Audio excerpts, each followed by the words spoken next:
Howdy YouTube, Mike Howell here for Naps, New Age Pipe Smokers. Hope y'all are doing well today.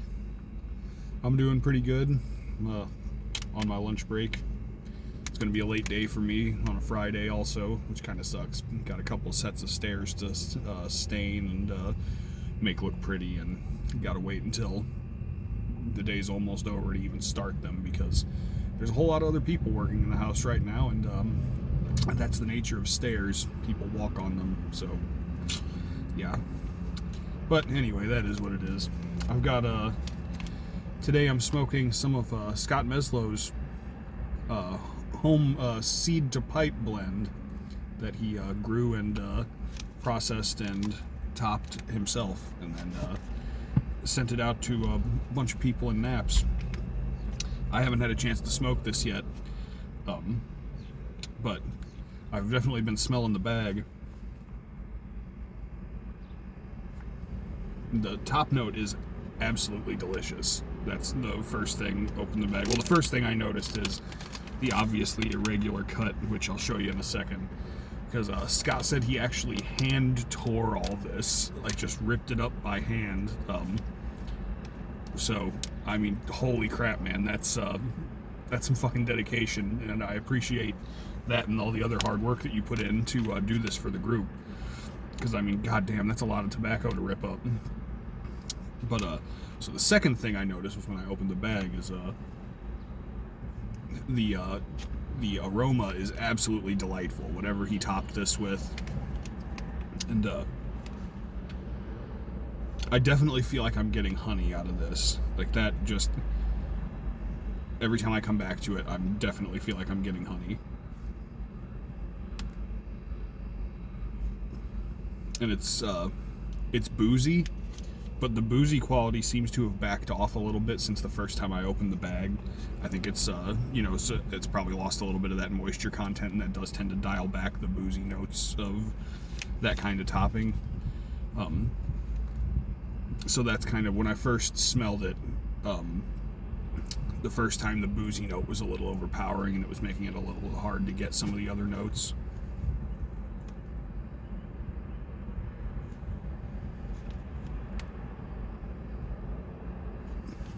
I said elderberry before, some kind of berry. I still get some kind of berry, or maybe citrusy, or maybe both kind of note in it.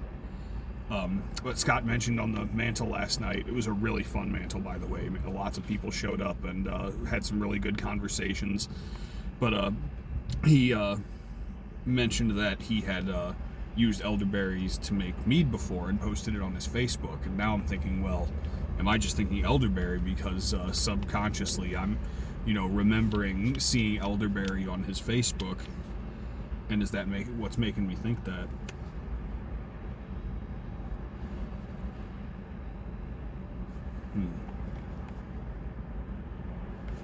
There's something that almost reminds me of like currant, because there's a faint like citrusy background to it, to me anyway, and a little bit of floral. Like, I was thinking maybe orange flower water or something like that, but that's probably totally wrong too. That floral note could just be, he said there's some orientals in here, so it could be that. I've got a bowl already loaded, but I'll dump some out here and see if we can see it on the camera. It probably won't show up super well, but let's see.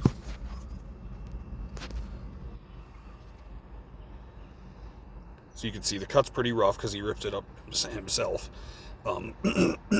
So I know he mentioned something about, you know, how easy it'd be to get a ribbon cutter for the future, but you can see it's very light leaf. The texture is very light,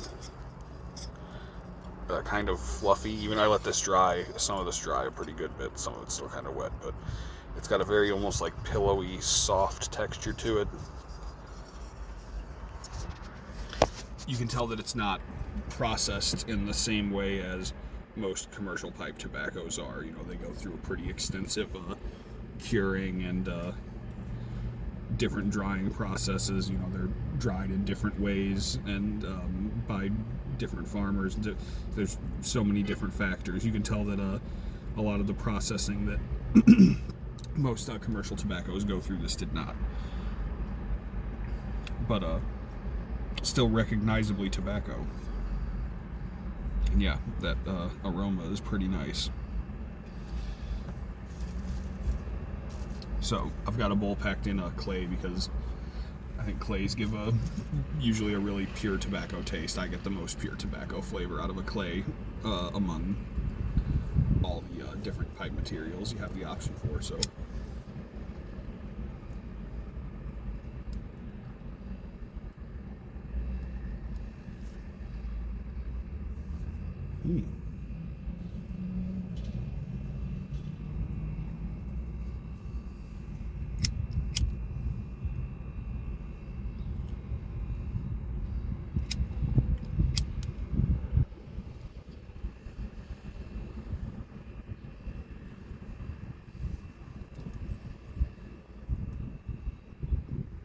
I definitely get like a spicy kick in my mouth on the initial light, which makes a lot of sense because I always get that from any kind of bright Virginias, and especially young bright Virginias. And you know, this is obviously very young leaf since he just grew it. So, but that always dies away after a second for me. So I'm gonna, and it's not unpleasant, but I'm here. It kind of eclipses all the other flavors.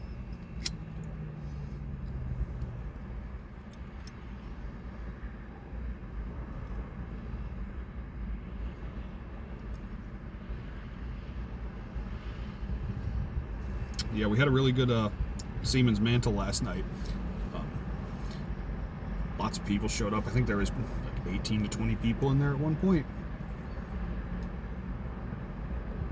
Something like that. And had some really good conversations. Some of them surrounding drug use and addiction.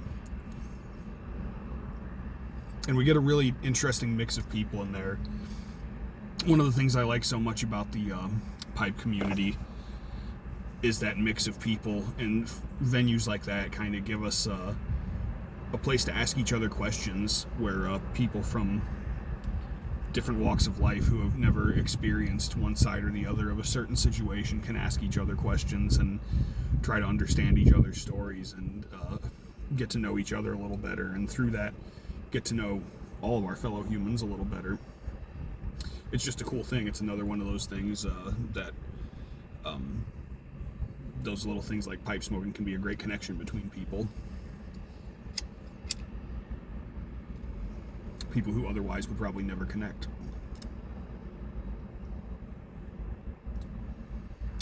Definitely getting...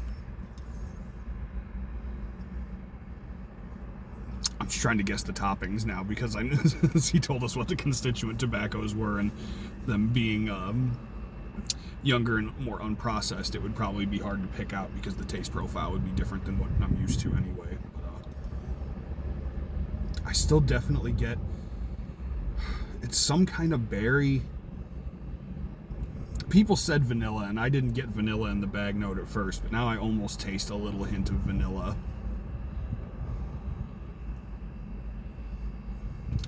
Or something vanilla-esque.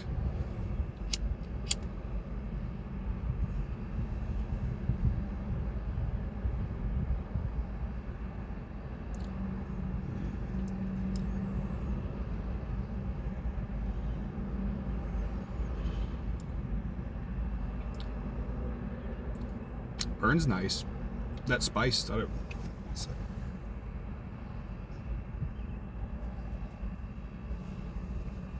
that spice died away.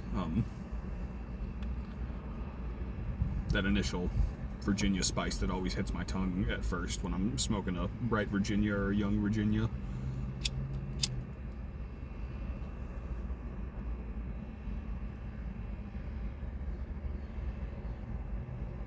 Gosh, what is that flavor?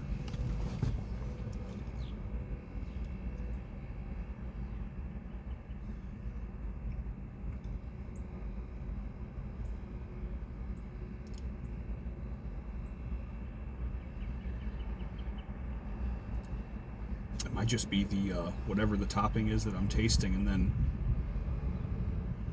I definitely am getting that floral aspect of it, but that could definitely be the Orientals in there.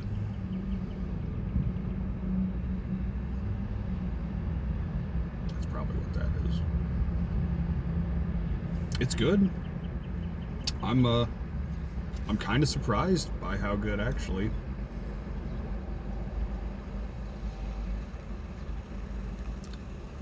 Homegrown tobacco is not something that would normally catch my attention or that I'd gravitate towards or expect to be any good at all. But this isn't bad.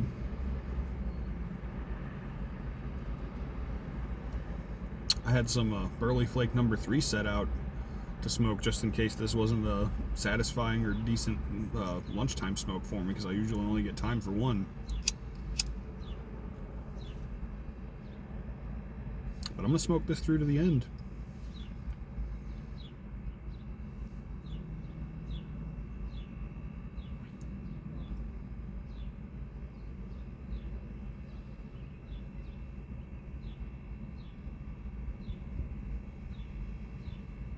Yeah, I'm still not sure what the hell else the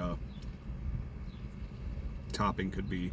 Some people said like a licorice flavor. I'm not getting that at all. I'm definitely, I feel pretty convinced there's got to be honey in this. Maybe that's me just thinking it because of Scott and the mead thing, but I do tend to really like tobaccos with honey on them, and I really feel like I smelled honey in this. But there's something else. Something that's fruity or berry, citrus-like.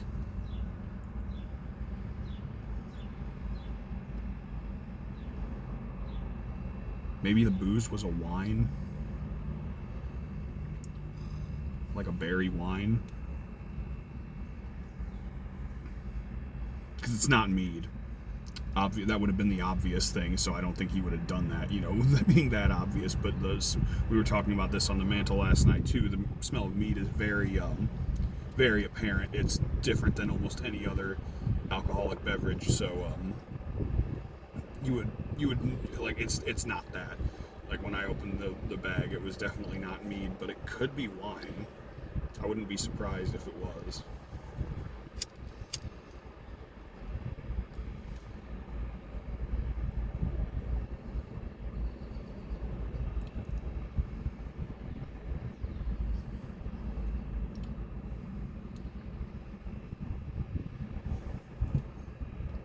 Well, I don't know that I have any more guesses. Yeah, I definitely feel like I'm getting honey.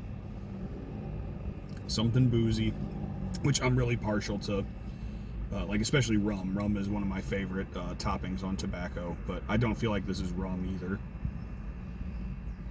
Although I guess it could be.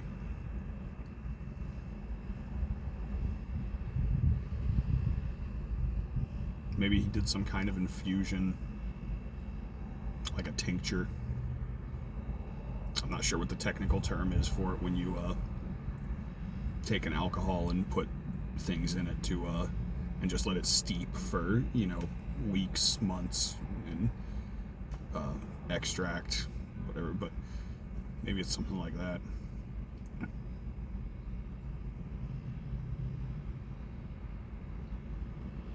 I don't know. I like it though. I have to say, I like this better than most aromatics. I can taste the topping, and I can definitely taste the tobacco underneath. For a predominantly Virginia blend, it's got a lot of flavor. Even at the beginning, I've noticed that, at least to my palate, most Virginias, even some of my favorites, they never really hit their full swing until mid-bowl, so I have to smoke a large bowl of them if I really want to experience the full flavor and get to that, you know, flavor that I really like, because it doesn't happen until a good portion of the way through.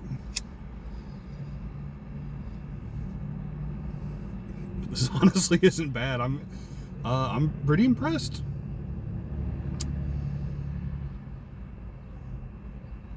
More so than I expected.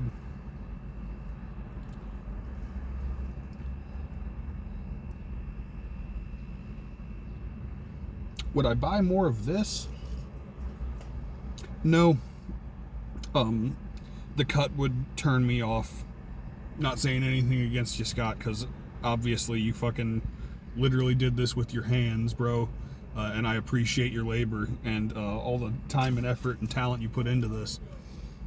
But if someone gave me a tin of this, I'd smoke it, but I wouldn't buy it again. However, what I am really interested in is to see Scott try his hand at this again.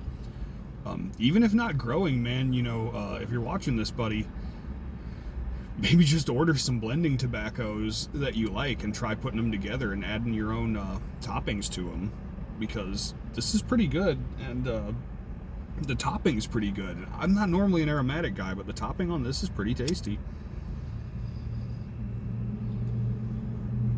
At least smoking it out of this clay on my first impression, first bowl I've ever smoked of it, it's pretty damn good.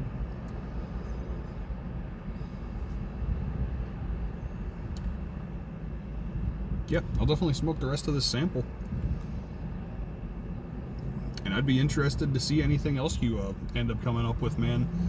Because with how Scott dives into the hobbies he does, he goes whole hog, man. He does his research, he figures his shit out, he you know, gets the equipment and does the thing, and he does it hardcore. So yeah, I would definitely be curious to see what else he does.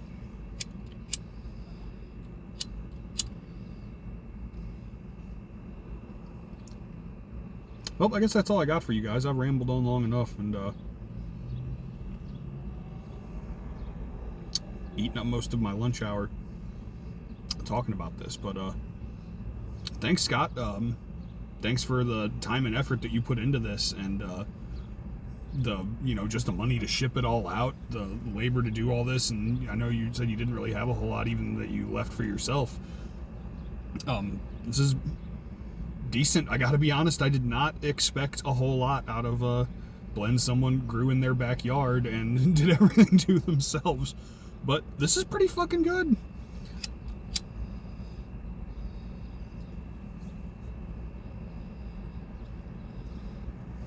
So, I'm gonna smoke the rest of this and get back to staining cabinets. Got a bunch of hickory cabinets and a couple staircases to do. Doing them with a stain that we make ourselves, which among other things is made with used motor oil.